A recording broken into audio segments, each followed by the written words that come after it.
तुम्ही पाहताय हवामान अलर्ट हा यूट्यूब चॅनल आणि हा आहे आज रात्रीचा 4 जुलैच्या रात्रीचा आणि 5 जुलैचा हवामान अंदाज.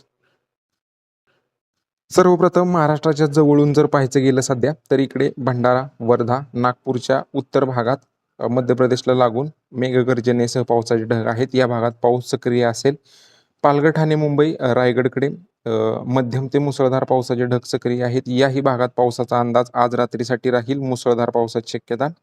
तसेच नाशिक, पुण्याच्या पश्चिम घाटभाग, सातारच्या पश्चिम घाटभागात मध्यम ते जोरदार पावसाचा अंदाज आज रात्रीसाठी आहे. या भागात सुद्धा सध्या सक्रिय पाऊस आहे.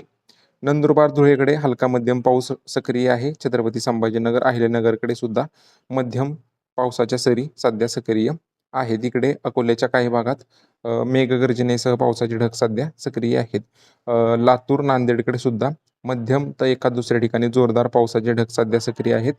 या भागात सध्या पाऊस थोडाफार सक्रिय आहे. उर्वरित राज्यात विशेष पावसाचे काही ढग दिसत नाही. ढगाळलेलं हवामान आहे. तर हा झाला आज रात्रीचा हवामान अंदाज. उद्या काय परिस्थिती राहील? उद्या पालघर, ठाणे, मुंबई, रायगड, रत्नागिरी, सिंधुदुर्गकडे मुसळधार पावसाची शक्यता. नाशिक, पुणे, सातारा, कोल्हापूरच्या पश्चिम घाटभागात सुद्धा मुसळधार पाऊस सक्रिय राहील.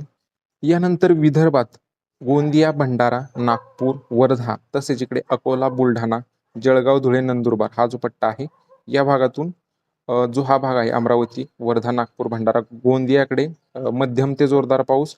अकोला, बुलढाणा, जळगाव, धुळे, नंदुरबार सार्वत्रिक नसेल पण मध्यम ते जोरदार पावसाचा अंदाज या भागातून राहील. गडचिरोली, चंद्रपूर, यवतमाळ या भागात थोड्या क्षेत्रासाठी मध्यम पावसाचा अंदाज राहील. नांदेड, लातूर, हिंगोली, वाशिम, परभणी या भागातून एकाच दुसऱ्या ठिकाणी मध्यम तर राहिलेल्या भागातून जोरदार पावसाचा अंदाज आहे. बीड, जालना, छत्रपती संभाजीनगर, अहिल्यानगरकडे हलक्या मध्यम पावसाचा अंदाज आहे.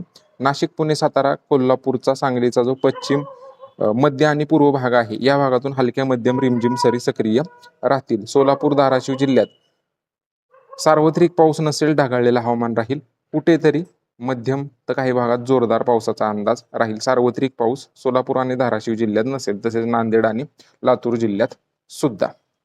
तर बाकी हा होता 4 जुलैच्या रात्रीचा आणि 5 जुलैचा हवामान अंदाज. आपल्या यूट्यूब चॅनलला नक्की सबस्क्राईब करा. व्हिडिओ आवडला असेल तर लाईक नक्की करा. धन्यवाद.